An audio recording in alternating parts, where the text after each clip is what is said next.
What is up guys, Zach here from the Chaos Galaxy, and today I'll be doing my second deck profile for the channel, showcasing the strongest galaxy in my opinion that I could make for the planet Palicium. And in my next video I'll be having a battle using all the cards in this galaxy, going up against the Shearuk galaxy, which I made and did a deck profile for in my previous video. There'll be a link in the description below if you haven't checked that out. But anyway, I'll get on to showing you the strongest galaxy I think that I can make from all the cards in set 1 and the base galaxy, the Depths of Palicium, which I released recently as well. Oh, and one more thing just before I get started: if you don't know how the planet Palicium works and the strategy that the planet tends to use, then there'll be a link in the description to the first planet profile video for the planet Palicium, which gives you a good introduction to everything you need to know about the planet. But basically, it's the water-themed planet, and it relies on a large amount of weak creatures and using those to bring out very, very powerful creatures. So there's a lot of weak cards, strong cards, and not really too much in between.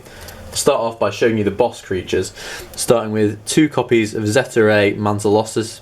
He's the main boss that was released in the starter decks. He's got all-round amazing stats of 390 power and 400 health, and they can get increased even more if he's played by his ability. Next up, I'm using 1 copy of Kranchon, another boss creature. I was thinking about using 2 of him because he's got that amazing 500 power. However, I opted to only use 1 in the end because I've got a lot of creatures with a lot of stars, so I don't want to be drawing those all the time.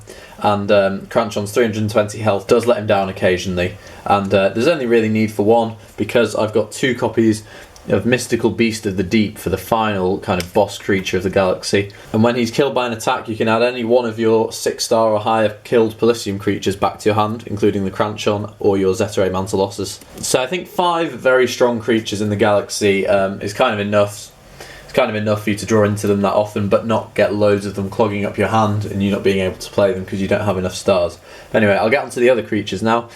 Starting with the Nanoray. It's got Nanoray Gimnorus, who's probably the best card in this deck. He just basically opens up all your plays with the card Ralantis and brings out your Zettorays. Then got 2 copies of Nanoray Elasmabon and 2 copies of Nanoray Skitodea to round off those guys. Then for the other creatures, just some more weak Palicium creatures. I've got 2 copies of Transponge because he's a 1-star that can work with the planet card, and he also helps bring out your Elite Transponge. I've then got 1 copy of Aquaknight just for kind of health reasons. If you're waiting for your Ralantis to kind of build up a load of cards getting attached to it, you can just use Aquaknight and his 270 health to kind of just like hold the fort for a while. I've then got 1 copy of Doople Drop, a really good card that just counts as 2 separate creatures when being used for the planet of Palicium. And 1 copy of Cryocross. I was thinking of using 2 copies of Doople Drop. However, with Doople Drop, when you don't actually have a 7 or 8-star creature in your hand, he's completely useless. Whereas Cryocross does actually have some power that can do some damage when I show you a card that works with him later in the video. But that's it for the creatures, apart from the final combiner, which is Tentaclon. 370 power, really good for attacks, and yeah, he's just a cool card in general. On to the resource cards now. I've got 2 copies of Ralantis. This is kind of your main combo piece of the deck that helps you bring out your Zettorays and works with all the Nanorays too.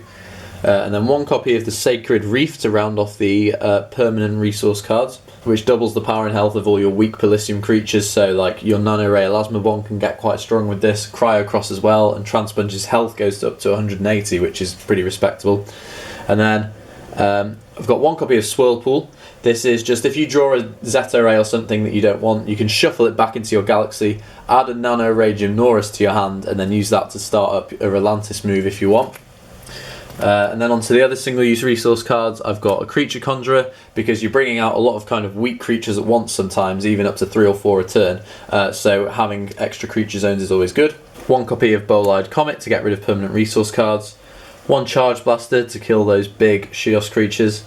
1 Mystical Relic Golden Chalice, because if you don't draw into your Ralantis on kind of your first few turns, it can be a bit difficult to get the strategy of the galaxy going, so using this to get Ralantis into your hand quicker can be very helpful. I've then got Double Wormhole, which just lets you recycle your Nanorays if they've been killed. And then 1 Galaxy Crash to round off the resource cards. Then for the attachment cards, I've got 2 copies of Nanoray Nanostinger. This card is absolutely amazing. When it's attached to Ralantis, you just don't need to worry about anything really because it's going to be protected. Also, I don't really use the detaching to destroy ability very much with this card. However, it's always nice to have the option for that. I've then got 1 Death Talisman Shearuk to get rid of those Shios cards, and again this card proved really helpful in the battle video I had against my brother recently. And then 1 copy of KO to round off the attachment cards, because some of the Shios creatures this deck's going to be going up against is really strong, so if you attach KO to any of those creatures, something as weak as like a Transponge or a Cryocross can actually get around them, so that's really helpful. And then 1 copy of Super Splot to round off the deck and get rid of more attachment and resource cards. So guys, let me know what you think of this galaxy. Let me know how you think its chances are going up against the Shios galaxy I've made. Also, because I haven't actually had the battle video yet, all these cards are subject to change, so if you think I've made a stupid mistake and not put in a card I should have, maybe like a second Kranchon or a second Doople Drop or something, then let me know in the comment section and I'll try and make the galaxy as strong as it can possibly be for this battle. But apart from that, please like, comment, subscribe, stay tuned for the battle video, check out the Shios deck profile if you've not seen that either. Follow me on Instagram, and I think that's about it. I'll see you guys next time. Bye.